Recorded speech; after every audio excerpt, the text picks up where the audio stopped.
Global day of action কর্মসূচির অংশ হিসেবে আমাদের আজকের এই সাইকেল র্যালি এই জুন মাসেই জার্মানি, কানাডা এবং স্পেনে UNFCCC G7 এবং জাতিসংঘের উন্নয়ন সহায়তা সম্মেলন অনুষ্ঠিত হতে যাচ্ছে।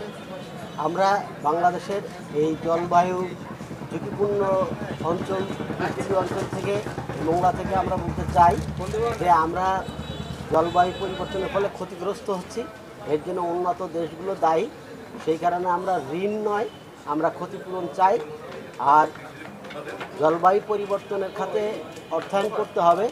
নবায়নযোগ্য জ্বালানির খাতে অর্থায়ন মানে হলো জলবায়ু খাতে অর্থায়ন, তাদের জীবাশ্ম জ্বালানি নয়, নবায়নযোগ্য জ্বালানি খাতে অর্থায়ন করতে হবে।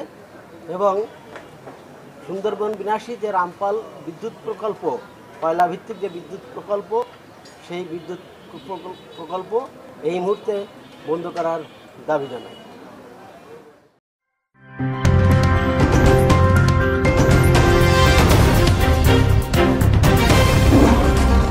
Voice of Tiger.